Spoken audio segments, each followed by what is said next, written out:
외눈박이, 두눈박이, 새눈박이. 옛날 멀고 먼 곳에 어떤 늙은 노인이 그녀의 세 딸들과 함께 살고 있었어요.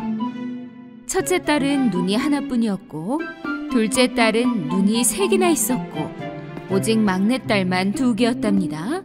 세 자매의 엄마인 늙은 여인은 첫째 딸과 둘째 딸을 가장 사랑했어요. 그녀들이 원하는 건 뭐든지 해줬죠. 사랑하는 우리 엄마 고마워요. 막내딸에게만 항상 집안일을 시키고 살림을 하도록 했어요. 그토록 무능하고 쓸모없다고 무시하면서도요. 심지어 저녁 식사를 할 때에도 부르지 않았답니다. 엄마, 두눈박이는 우리랑 같이 밥 먹을 자격이 없어요. 뭘 제대로 하는 게 없다고요. 하지만 난... 그렇게 엄마는 그녀의 두눈박이 딸을 그들과 함께 식사하지 못하게 했어요. 더구나 항상 모두가 식사하고 남은 음식만 먹을 수 있었죠. 그래도 막내는 친절하고 착한 마음씨를 잃지 않았답니다. 어느 날 외눈박이 언니와 새눈박이 언니는 두눈박이 막내에게 왔어요. 그리곤 그녀들의 더러운 빨래를 막내에게 던지며 모욕을 했죠. 이 옷 깨끗하게 못 빨겠니? 다시 빨아와.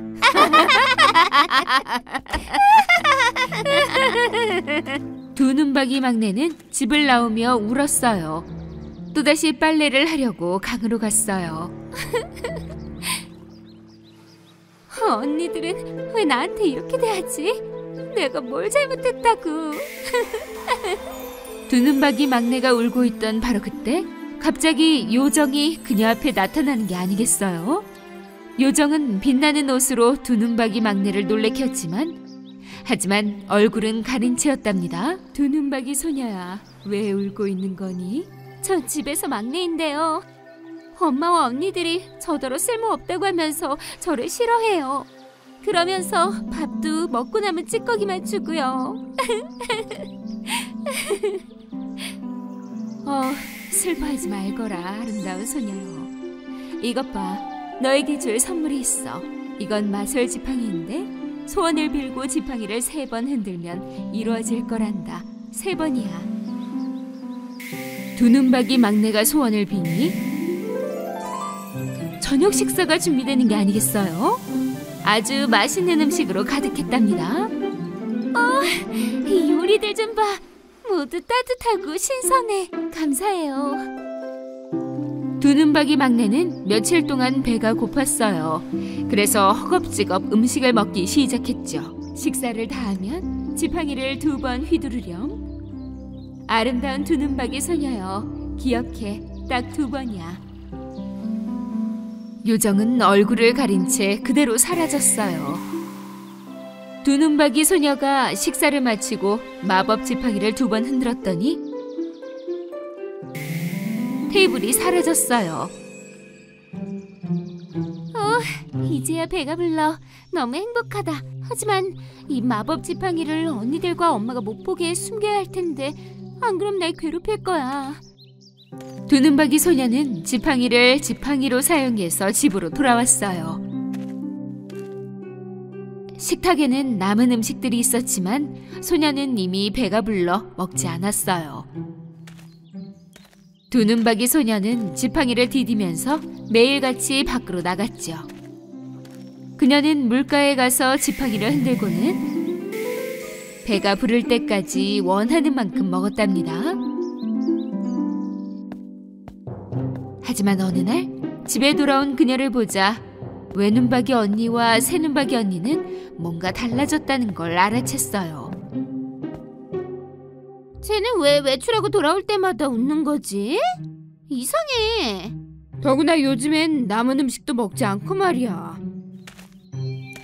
다음날 질투가 난 언니들은 막내가 나갈 때 뒤따라갔어요. 잠시 후 두눈박이 동생은 물가에 도착했죠. 그녀는 소원을 빌며 지팡이를 3번 흔들었답니다. 그렇게 차려진 식탁에는 맛있는 음식이 가득했어요. 이걸 본 언니들은 정말로 깜짝 놀랐죠. 저렇게 맨날 맛있는 음식을 먹고 있었던 거구나. 참나. 그것도 우리랑 같이 먹지도 않고 말이야. 외눈박이와 새눈박이 언니들은 집으로 달려와 이 사실을 엄마에게 말했어요. 엄마는 두 딸이 하는 얘기를 듣고 믿을 수가 없었죠. 그리고 화도 났어요. 식구들은 두눈박이 막내가 돌아오기 전에 숨었어요. 그리곤 소녀가 돌아오자마자 엄마가 나타났어요. 엄마는 지팡이를 낚아채서 반으로 부러뜨렸답니다. 안 돼요. 왜 부러뜨렸어요, 엄마? 우리가 집에서 배고파 쓰러져 있을 때 넌 혼자서 맛있는 음식을 먹었잖니. 이 집에는 이제 네가 먹을 건 없어. 알겠니? 두눈박이 막내는 너무 화가 나서 부러진 지팡이를 들고 밖으로 나가 울었어요. 바로 그 순간 신비한 한 착한 요정이 그녀 앞에 나타났어요. 울지 마라, 아름다운 두눈박이 소녀여. 이 지팡이 조각들을 가져다가 달빛 아래에 묻거라. 그럼 다시 웃게 될 거야. 신비한 착한 요정은 두눈박이 소녀가 요정의 얼굴을 보기도 전에 사라져버렸답니다. 두눈박이 소녀는 곧장 나가서 요정이 시키는 대로 했어요. 다음날 은으로 된 나뭇잎과 금으로 된 과일이 자라는 나무가 지팡이를 심은 곳에서 자라 있었어요. 모두들 볼 수 있을 정도로 아주 크고 눈이 부셨죠. 두눈박이의 엄마와 언니들은 나무로 가서 과일을 마구 따고 싶어 했어요. 하지만 과일에 닿으려 할 때마다 나뭇가지는 점점 위로 뻗어 올라갔답니다. 이를 본 두눈박이는 곧장 그들에게 달려갔어요. 이 아름다운 나무 열매를 딸 수 있을 것 같아요. 우리도 못했는데 네가 할 수 있다고?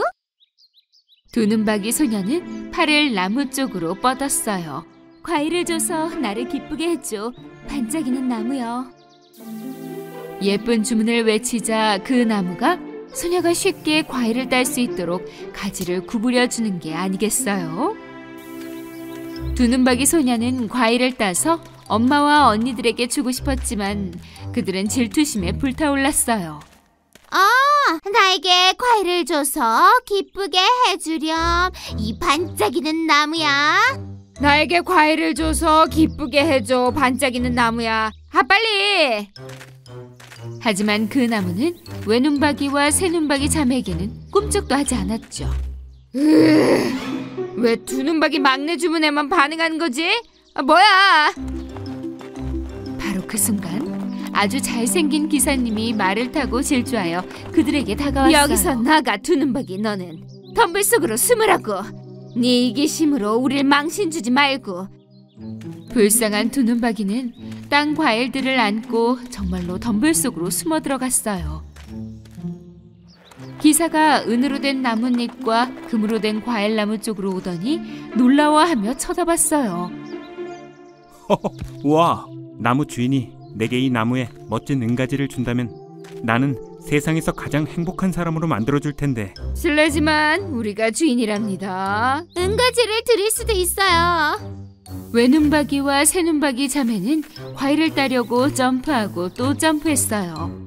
하지만 소용없었죠. 심지어 나뭇잎에도 닿지 못했답니다. 이 나무가 당신 거라고 하셨나요? 그럼 왜 과일을 하나도 못 따고 있는 거죠? 두눈박이 막내는 나가서 과일을 같이 나눠 먹고 싶었어요. 하지만 엄마와 언니들 때문에 그대로 숨어서 울기 시작했죠. 그러자 그 신비한 요정이 다시 나타났어요. 아름다운 두눈박이 소녀여, 나뭇잎을 따서 너의 마음에 새기렴. 알겠지? 또 두려움 없이 그 기사님을 보거라. 두눈박이 소녀가 요정이 하라는 대로 하자 그녀의 낡았던 옷이 밝게 반짝이는 드레스로 변했어요. 그렇게 곧장 숨어있던 덤불에서 나왔고 한가득 과일을 안고 기사와 마주하게 되었죠. 기사는 너무 아름다운 그녀의 모습에 매료되어 두눈박이 소녀에게서 눈을 뗄 수가 없었답니다. 은가지와 황금 과일을 드릴 수 있습니다, 기사님. 당신을 세상에서 가장 행복한 사람으로 만들어주고 싶어요. 눈이 아름다운 아가씨, 나랑 결혼해 줄래요? 두눈박이 소녀는 기사의 청혼을 바로 받아들였고 그들은 서로 껴안았어요. 이 광경을 본 질투 많은 언니들과 엄마는 두눈박이 막내에게 사과했답니다. 너한테 못되게 군 거 미안해. 네가 어려서 무능력하다고 생각한 것도. 그치만 넌 순수하고 정말 착한 아이야. 미안해, 동생아. 두눈박이 막내는 언니들과 엄마를 용서했어요. 걱정 마세요. 은나무는 이제 언니들 거예요. 마음껏 과일을 따서 드세요. 마음씨 착한 두눈박이의 말이 끝나자 신비한 요정이 은빛 나뭇잎에서 나타나 자신의 얼굴을 처음 드러내 보였어요. 두눈박이는 요정을 보고는 무척 놀랐어요. 요정은 눈이 3개였어요. 그렇게 사람이 아무리 다르게 생겼어도 선한 마음만 있으면 된다는 걸 가르쳐 주었죠. 기사와 두눈박이 소녀는 말에 올라타고 영원한 행복을 향해 달려나갔답니다.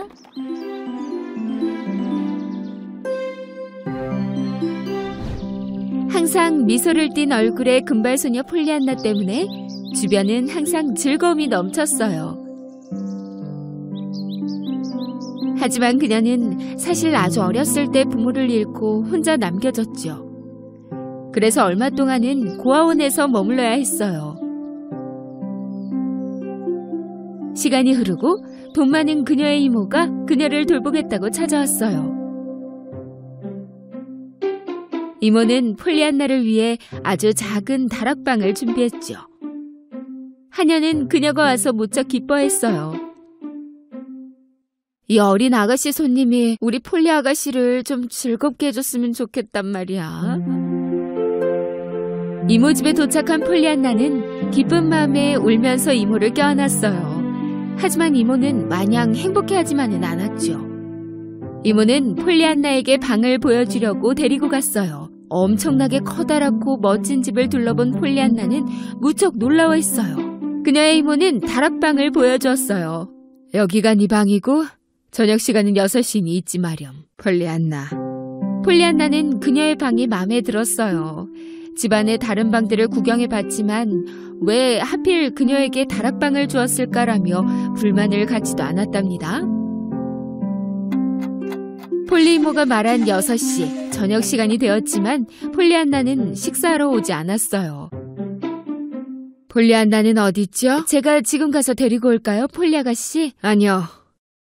저녁 식사 후 그녀는 폴리안나의 방으로 갔지만 조카는 그녀의 방에도 없었어요.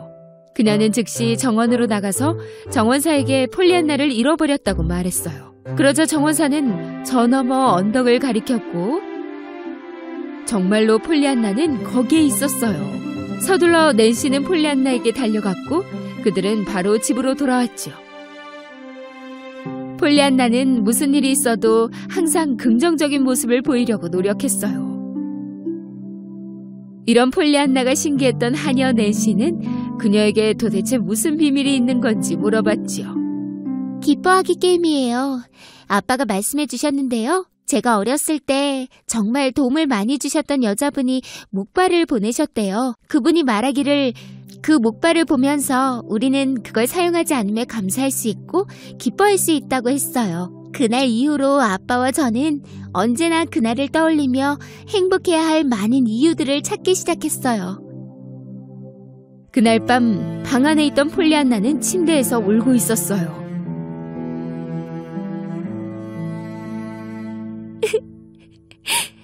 천사와 함께 사시는 우리 아빠. 전 우리가 하던 그 게임을 하려고 노력을 해요. 하지만 만약 어두운 다락방 안에서 혼자 앉아있다면 아빠도 저처럼 행복을 찾기 어려울걸요? 다음날 폴리안나는 1층 정원으로 내려가 이모를 꼭 안았어요. 이모, 사랑하는 이모. 오늘 아침도 살아있어서 너무너무 행복해요. 그거 아침 인사 맞는 거니? 이렇게 말하고 이모는 뒤돌아서 떠나버렸어요. 멀리서 이 장면을 본 늙은 정원사의 눈가에 눈물이 맺혔어요. 그는 폴리안나에게 그녀가 얼마나 엄마를 많이 닮았는지 설명해 주었어요. 정원사가 자신의 엄마를 안다고 말하자 그녀는 무척 행복해졌죠. 시간이 가면서 폴리 이모 집에서의 생활은 점점 적응되었어요. 그녀는 아침 식사를 하고 그 다음 곧장 이모와 함께 숙제를 했고 점심을 먹은 후에는 저녁 6시까지 자유로운 시간을 보낼 수 있었어요. 심지어 그녀는 가끔 장을 봐오기도 했답니다.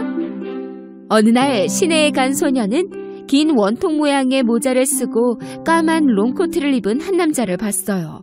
그 소녀는 그와 친구가 되고 싶었지만 그가 대화를 원하지 않는 것 같았어요. 그렇게 시간이 흐르고 우연히 그를 다시 보게 되었어요. 그는 그에게 다시 한번 말을 걸었죠. 이번에는 그와 대화를 나눌 수 있었답니다. 그런데 낸시는 무척 놀랐어요.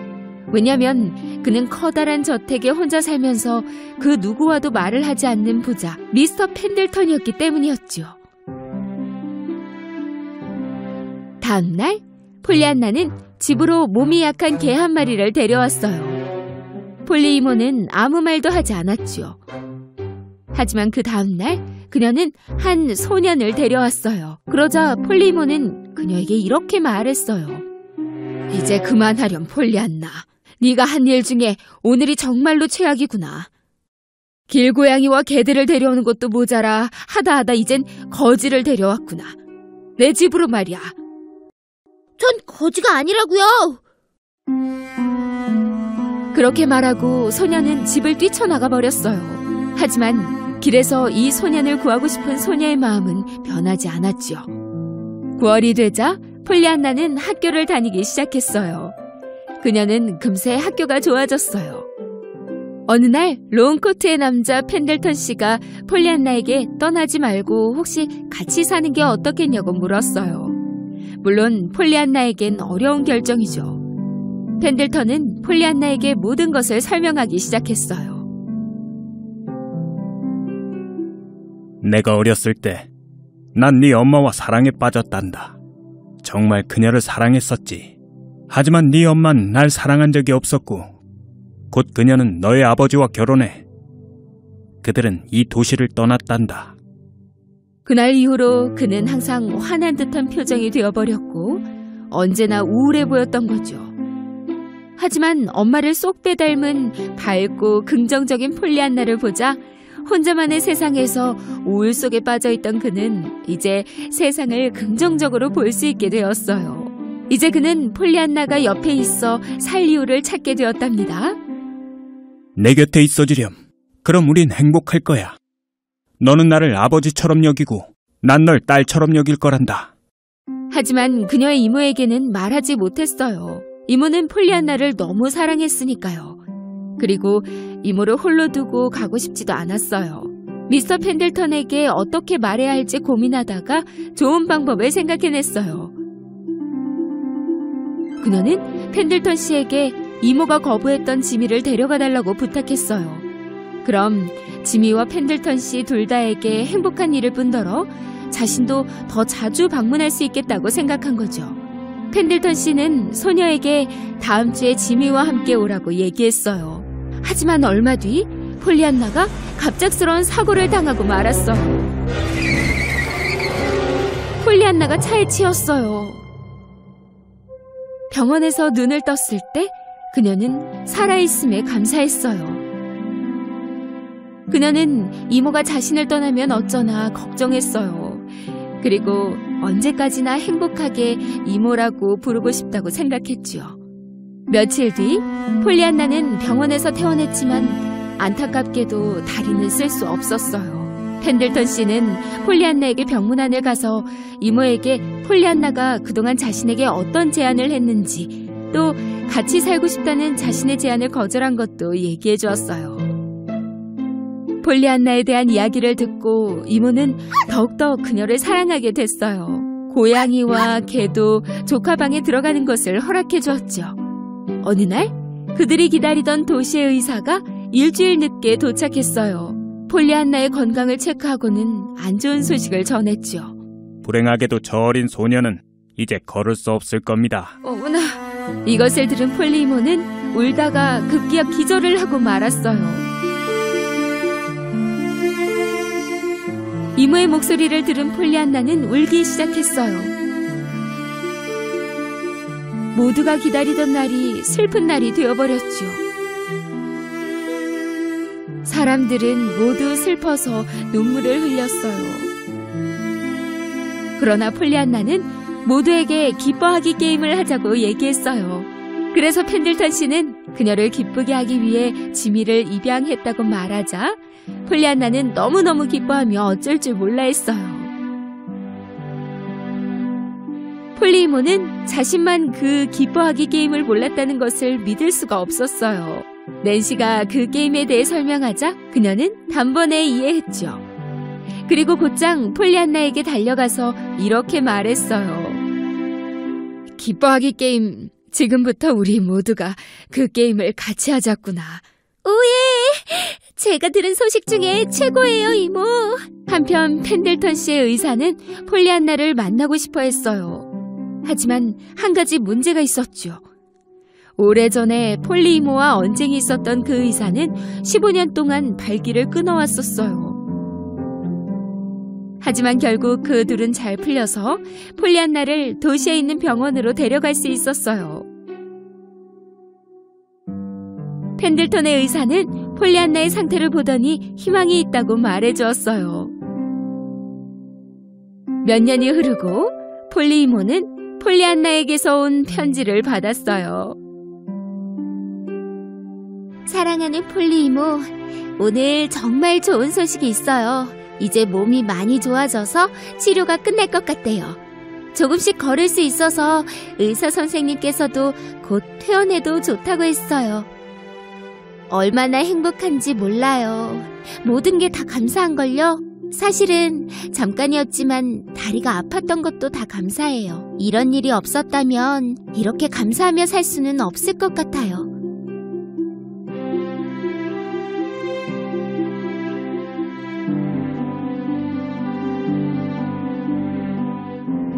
빨리 집에 가고 싶어요. 사랑해요, 폴리안나 드림.